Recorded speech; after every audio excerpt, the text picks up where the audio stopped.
네, 오늘 말씀의 제목은 내 생명이 길고 복을 누리리라. 말씀은 신명기 5장 16절 말씀입니다. 구약 269쪽입니다. 너는 내 하나님 여호와께 명령한 대로 내 부모를 공경하라. 그리하면 내 하나님 여호와가 내게 준 땅에서 내 생명이 길고 복을 누리리라. 아멘. 오늘 하나님이 우리에게 주신 귀한 말씀은 내 부모님을 공경했었을 때 내 생명이 길고 복을 누리리라, 이렇게 하나님이 말씀하신 약속이십니다. 그러기에 우리는 우리 부모님을 공경해야 되는 것입니다. 이것은 하나님의 명령이십니다. 부모님이 나에게 어떠한 부분에 있어서 무조건적으로 부모님을 공경해야 되는 것입니다. 내 기준에 의해서 부모님이 나를 힘들게 했고, 부모님이 나에게 상처를 주고, 다른 부모님보다 우리 부모님이 그러지 못했던 부분들을 갖고 시비를 걸거나 잘잘못을 따지는 그런 부분이 아니라는 겁니다. 하나님은 부모를 세우셨기에 그 부모님을 공경하라고 이렇게 얘기하고 있습니다. 우리도 어렸을 때 보면 하나님을 믿지 않았을 때는 왜 부모님을 잘못 만나서 더 복되고 귀하고 부모님을 만났으면 우리가 이렇게 행복하게 살았을 텐데, 그렇지 못한 부모를 만나서 참으로 이렇게 부모님을 원망을 했던 그런 부분들이 있습니다. 그렇지 않은 많은 정상적인 가정과 도 있었겠지만 우리나라의 그 삶을 뒤돌아본다면 온전한 가정이 거의 없었던 것들을 뒤돌아봅니다. 그럼에도 불구하고 하나님께서는 내 부모를 공경하라. 그것이 우리에게 어떤 의미를 더 주시냐면 내게 복을 주기 위하신 것입니다. 하나님께서는 내게 생명의 장수의 복을 주고, 또한 물질의 복들을, 또한 믿음의 복을 주시는 귀한 역사입니다. 그래서 우리는 무조건적으로 하나님이 주시는 그 명령대로 우리는 하나님을 말씀대로 순종하고 그 명령한 대로 부모님을 공경하는 자들이 다 돼야 되는 겁니다. 그 신명기 5장 1절 3절에 잠깐 보면, 모세가 온 이스라엘을 불러 그들에게 이르되 이스라엘아, 오늘 내가 너희에게 귀에 말하는 규례와 법도를 듣고 그것을 배우며 지켜 행하라고 하셨습니다. 신명기에는 또한 이 언약은 너희에게 우리 조상과 세운 것이 아니요 오늘 여기 살아있는 우리 곧 우리에게 세우신 것이라, 이렇게 얘기합니다.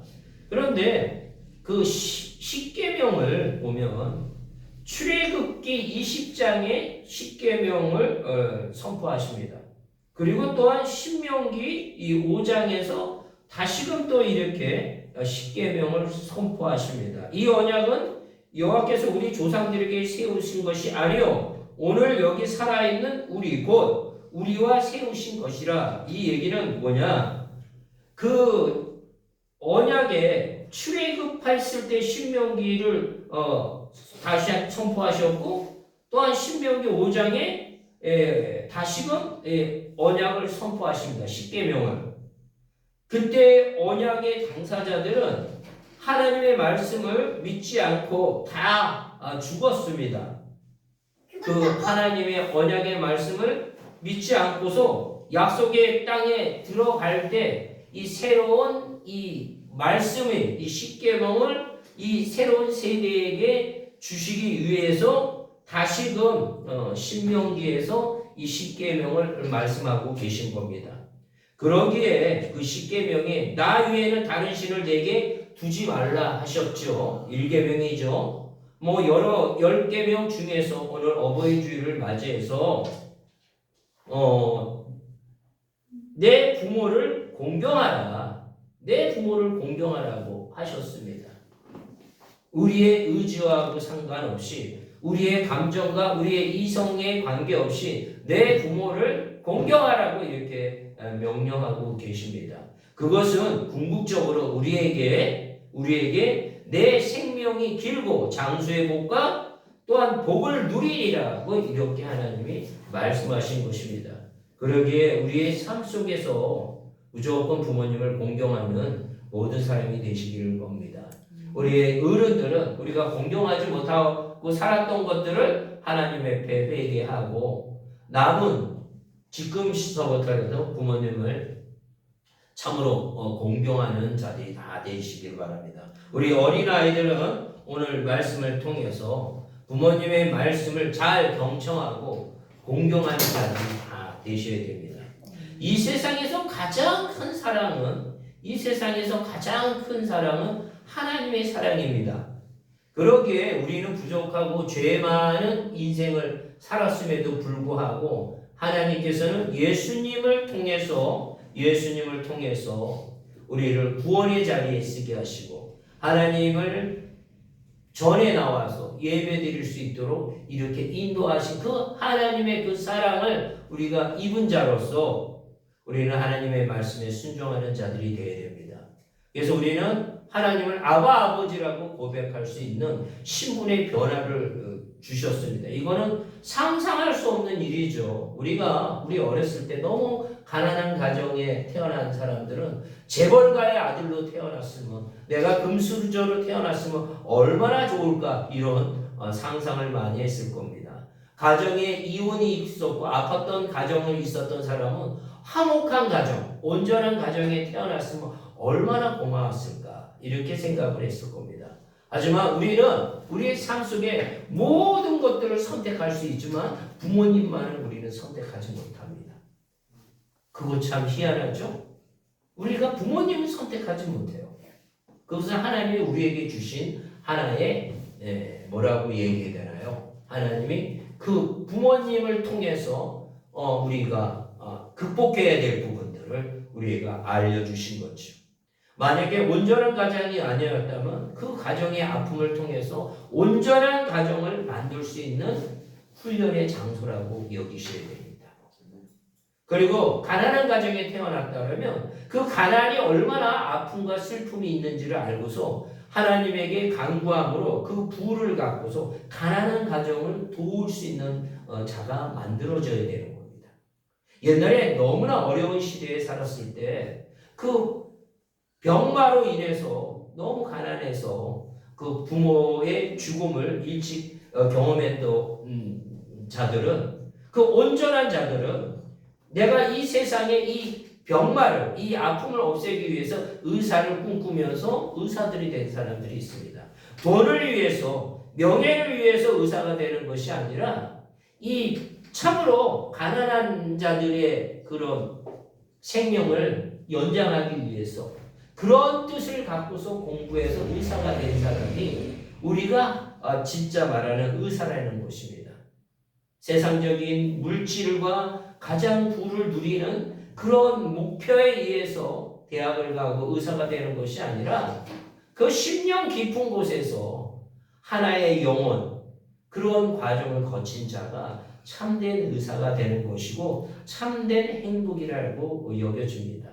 제가 이렇게 객관적으로 본다면 의사 선생님들은 너무 고통과 아픔 속에 있습니다. 그 밀폐된 그 조그만 공간에서 그 대학병원에 가보면 그 수많은 환자들을 대하게 되는데 아픔과 슬픔이 있는 사람에서 그 사명이 없이 의사가 됐다면 그것처럼 고통스러운 게 없을 것입니다. 하지만 그 출발이 어땠던 그 아픈 자를 보면서 긍휼의 마음을 갖고 그들이 히포크라테스의 선서를 했듯이 그 마음에서 변화가 일어나서 병든 자를 치유하고 병든 자들과 함께함으로 그들의 아픔을 공동에 같이 느끼면서 참으로 복된 그 직업의식을 갖고 살아간다면 출발이 혹 미진했다 할지라도 그 출발이 계속 그 미진한 거로 간다면 참으로 아픔의 슬픔의 삶이겠지만 그렇지 않고 하나님께서 그 병자를 통해서 긍휼의 마음을 주셨다면 뒤늦게라도 그것을 깨닫고 의사의 사명을 깨닫는다면 그것처럼 복된 것이 없으리라고 생각합니다. 마찬가지로 우리가 어떤 삶의 가정에서 태어났던 하나님의 그 사랑을 체험하고 우리가 살아간다면 그 아픔을 경험한 것만큼 그 아픈 자들을 위해서 우리가 쓸 수 있는, 쓰임받는 그 사람으로 살아갈 수 있다는 것입니다. 그러기에 우리에게 하나님이 주어진 어떤 위치에서든지 부모님을 공경하며 나가는 자들이 되어야 될 것입니다. 참으로 공경해야 될 부분을 우리가 공경한다 그러면 쉽지만 우리가 공경하지 못할 부모님을 하나님의 말씀대로 공경했을 때는 참으로 큰 자가 된다는 것입니다. 그리고 그런 부분들을 우리의 자손들에게, 우리의 손자들에게 그것을 보여준다는 것은 참으로 귀하고 복된 것입니다. 그것은 바로 하나님께서 우리에게 복 주시기 위한 하나의 더 큰 베이스 캠프라고 생각을 하셔야 됩니다. 우리가 뒤돌아봤을 때 참으로 그것을 원망하고 참으로 그거를 하나님의 원망의 삶으로 이 세상을 살아간다면 이 세상에 그 슬픔에 실패된 자로 살아가는 자가 있는가 하면 그것이 아니라 그것을 기반으로 해서 더 깊이 생각하고 더 하나님의 말씀에 가까이 가서 우리가 살아가는 자가 된다면 하나님이 우리에게 그 어느 곳에서도 가서 할 수 있는 역량이 있는 자녀들이기에 온전하지 못한 부모를 통해서 공경을 배우게 하시고 하나님의 말씀을 가까이 가는 자들이 될 것입니다. 자기의 한계를 알고 절대자를 만날 수 있는 베이스가 될 것입니다. 그래서 많은 목회자들 중에 온전한 가정이 아니라 진짜 다 무너진 가정 속에서도 그가 그 아픔 속에서도 하나님의 아버지를 만나게 하시고 그래서 그 부모를 변화시키고 그 부모를 공경하는 많은 목회자들을 보고 많은 크리스찬들을 봅니다. 그래서 이 세상에서 가장 큰 사랑은 그 하나님의 사랑을 만나는 것이고 그 사랑을 통해서 우리 부모님을 사랑하는 저희들이 다 되셔야 됩니다. 참으로 온전한 자가 되기를 위해서는 우리가 하나님을 잘 섬기는 자들이 되기를 원합니다. 그러기에 하나님이 주신 그 아가페의 사랑을 하나님의 그 아가페의 사랑을 우리 부모에게도 주신 그 사랑, 그 무조건적인 사랑을 아가페 사랑이라 하는데 참 우리 자녀들을 참으로 잘 사랑하며 그들을 잘 양육함으로 하고 잘 훈육함으로 인하여 복되고 아름다운 삶을 살아가기를 간절히 축원합니다. 우리 아이들에게 하나님의 사랑을 이 부모를 통해서 체험케 하시고 또한 영적으로 깨어서 기도하는 가운데 우리 자녀들이 하나님을 만나는 그런 역사의 복되고 아름다운 가정이 되시기 위해서 그 가게에 큰 역사가 일어나기를 우리는 다 가지셔야 됩니다. 그래서 잠언의 말씀에도 성경의 말씀의 순종이 얼마나 중요한지 잠언 1장 8절아 내 아들아 내 아비의 훈계를 들으며 내 어미의 법을 떠나지 말라고 이렇게 얘기하고 있습니다. 우리의 삶이 하나님의 법에서 떠나지 않기를 원합니다.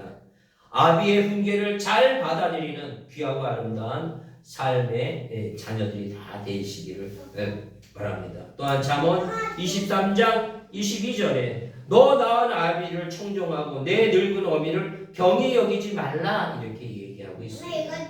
내 아비의 말씀을 잘 청종하고 내 늙은 어미를 경히 여기지 말지어라. 그런 삶을 되시기를 바랍니다. 이 세상에서 하나님 다음으로 우리를 사랑해 주신 실체는 부모님밖에 없다는 거예요. 우리 부모님밖에 없다는 거예요. 그 부모님의 그 사랑을 우리가 경히 여겨서는 안 될 것이고 그러기에 하나님께서는 아무리 부족한 세상적으로 부족한다 할지라도 하나님 다음으로 너 자신을 사랑하는 그 부모를 경히 여기지 말라고 하신 겁니다. 그래야만이 네가 장수의 복을 누리고 그래야만이 하나님이 주시는 복을 다 누릴 수 있다는 것입니다. 그런 복된 소식이 오늘 이 하나님께서 우리에게 주시는 것입니다. 그래서 이 구약뿐만 아니라 신약에 와서도 에베소서 6장 1장 4절에서 보니까 자녀들아 주 안에서 너희 부모에게 순종하라 이것이 옳다고 얘기하십니다. 내 아버지와 어머니를 공경하라 이것은 약속이 있는 첫 계명이라고 하셨고 이로써 내가 잘되고 땅에서 장수하리라. 또 아비들아 너희 자녀를 노엽게 하지 말고 오직 주의 교훈과 훈계로 양육하라고 얘기하십니다. 세상적인 가치로 자녀를 양육하지 말라는 거예요. 말씀으로 그 자녀를 양육해야만이 그들도 너희들과 같이 믿음의 반석에 서서 하나님의 자녀로서 또한 그 자손들을 위해서 그들을 위해서 기도하는 복된 자녀가 되리라고 생각합니다. 그러기에 예배를 참으로 귀히 여겨야 된다는 이 얘기는 하나님이 이 예배를 통해서 말씀이 선포되고 그 말씀을 통해서 그 사모함을 마음을 어려서부터 교회 전에 나오는 것을 기쁘게 하게끔 만들어놔야 된다는 겁니다. 습관을 가지게 해야 된다는 것입니다. 이 습관이라는 것은 참으로 중요한 것입니다. 그러기에 우리가 어떠한 상황 속에서도 예배 드리는 것을 목숨을 걸고 나가는 자들이 되셔야 됩니다. 그 어저께죠, 토요일 날 그 파키스탄에 있는 그 믿음의 형제들하고 이제 카톡을 이렇게 하는 가운데 오늘 아침에 들으니까 휴전 협정이 됐다 그래서 너무 감사한 일이죠. 그 지역 자체에 막 그 미사일이 떨어지고 그러는 가운데 가족들이 다 모여서 기도하고 있고 또 자기네 나라와 자기의 가정을 위해서 기도해달라고 하더라고요. 그 얼마나 큰 환란입니까? 그들의 삶 속에서. 그들의 자녀들이 그 10살, 11살, 12살, 16살, 20살 된 아이들이 그 폭격에 상상할 수 없는 그 두려움 가운데서 가족들이 다 모여서 기도하고 있다고. 또한 자기네 가정과 자기의 나라를 위해서 기도해달라고 하더라고요. 그게 얼마나 하나가 되는 거예요. 얼마나 큰 환란이에요. 우리가 환란 때 하나가 되어야 돼요. 환란 때 싸우고 분쟁하는 것이 아니라 환란 때 절대자 하나님 앞에 우리가 기도하는 그런 것들을 우리 자녀들에게 가르쳐줘야 된다는 겁니다. 저희 삶 속에서도 우리 자녀들이 우리가 부모가 있었을 때 그를 지켜주지만 우리가 이 세상을 떠났을 때는 그들이 누구를 찾아야 되냐? 하나님 아버지께 간구함으로 그 모든 것들을 응답을 받는 자녀로 성장시켜야 된다는 겁니다. 세상적인 가치에 의해서 이 자녀들을 교육시켰을 때는 세상으로 갈 수밖에 없는 거예요. 이 어렵고 힘든 이 시기에 절대적인 그 시간 속에서 하나님을 찾게끔 어려서부터 훈련시키고 어려서부터 하나님의 그 사랑을 체험할 수 있도록 그 부모들은 늘 깨워서 그 모습대로 살아가셔야 되는 겁니다. 그것이 우리에게 주어진 귀하고 아름다운 사명이라는 겁니다. 우리가 그렇게 우리 자녀들을 잘 양육해야 됩니다. 그런데 만약에 하나님의 말씀에 불순종했었을 때는 어떤 이야기가 이렇게 나오냐면 잠언 15장 20절에 지혜로운 아들은 아비를 즐겁게 하여도 미련한 자는 어미를 업신여긴다는 얘기입니다. 세상적인 교육에 올인하지 말라는 얘기예요. 그래서 우리 많이 보잖아요. 그 우스갯소리로 자녀 공부 많이 시킨 사람들이 대래 그 효도를 받지 못한다 그러잖아요. 대래 어려운 가정에서 교육을 시키지 못해서 항시 노심초사했던 그 부모들이 그 대래 교육을 못 받은 자녀들에게 효도를 받는다는 얘기를 역설적으로 듣잖아요. 그들은 그 부모가 어려운 가운데서 길러준 것을 아는 겁니다. 그렇게까지 돼야 되겠죠. 잠언에 또 아비를 조롱하며 어미를 순종하기를 싫어하는 자는 자의 눈은 골짜기 까마귀에게 쪼이고 독수리 새끼에게 먹히리라. 아주 저주죠. 그렇게 되는 겁니다. 부모의 말을 안 듣는 아이들은 제가 이제 교직에 있어서 알지만 선생님 말 안 들어요. 안 듣는 게 눈에 보여요. 가장 이 세상에서 자녀를 사랑하는 것은 하나님이고 그 다음에 부모인데 그 부모를 거역하는 자들은 그 다음으로 그 자녀를 사랑하는 사람들은 그 담임 선생님들입니다. 가장 많은 관심을 갖고 어떻게 하면 잘 되게 할까? 어떻게 하면 이 자녀가 이 제자가 잘 되게 할까? 해갖고 신경을 쓰죠. 그런데 부모 말을 안 듣는 아이들은 절대로 그 담임의 말을 듣지 않습니다. 일반 선생님 말도 안 들고 사회에 나가서 그 권위에 대해서 저항합니다. 그 실패할 수밖에 없는 거예요. 특히 여기 나왔잖아요. 아비를 조롱하며 어미에 순종하기를 싫어하는 자의 눈은 골짜기에 까마귀에 쪼이고 독수리 새끼에게 먹힌다고 이렇게 얘기하잖아요. 이게 현실이에요. 부모의 말을 듣지 않는 자들은 절대 이 사회의 권위에 대해서 받아들이지 못합니다. 그러기에 내 자녀가 잘 되기 위해서는 하나님의 말씀의 권위에 순종하면 자동으로 하나님의 말씀에 의해서 부모의 말에 공경하고 말씀에 순종하게 돼 있고, 그런 자가 사회에 나와서 성공할 수밖에 없어요. 제가 학교에 있었을 때 그 학생이 특별히 이름은 되지는 않겠지만 너무 아이가 괜찮더라고요. 아주 태도가 너무 좋더라고요. 그래 알고 봤더니 그 어머니가 아주 신앙의 본을 보였더라고요. 그래갖고 그 부모님하고 통화를 할 때도 느꼈어요. 아, 참 기본적인 그게 돼 있구나. 애가 똑같이 그렇더라고요. 얼마나 기특하고 예쁜지 몰라요. 제가 지금도 그 말씀을 전하면 많은 학생들에게도 말씀을 전합니다. 반응하는 아이들이 있는가 하면 반응하지 않는 아이들이 있습니다. 얘는 얼마나 잘 반응하는지 몰라요. 말씀으로서 틀이 돼 있고 기본적인 태도가 돼 있어요. 결석을 할 때도 다른 애들하고 틀렸어요. 그 문자 내용을 본다가 아, 이 친구는 어딜 가도 예쁨을 받겠구나. 우리의 삶이 바로 그런 겁니다. 우리의 부모의 가장 큰 기쁨은 우리 자녀가 누군가에게 인정받고 참으로 누구를 사랑할 수 있고 이 세상에 봉사할 수 있는 기본적인 마음을 갖고 그런 자가 되어야 될 거 아닙니까? 그런 자로 우리가 성장시키기 위해서는 어려서부터 교회 문턱에 자주 와서 하나님을 사모하는 그런 자로 우리가 성장할 수 있게끔 하셔야 되는 겁니다. 나중에 피눈물을 흘리지 않으시기를 바랍니다.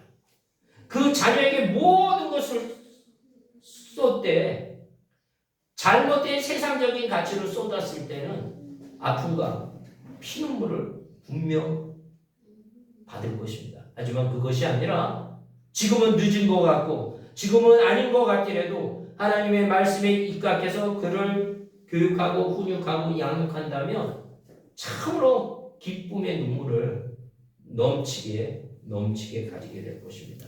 하나님은 그런 우리의 기쁨의 삶을 살기를 원합니다.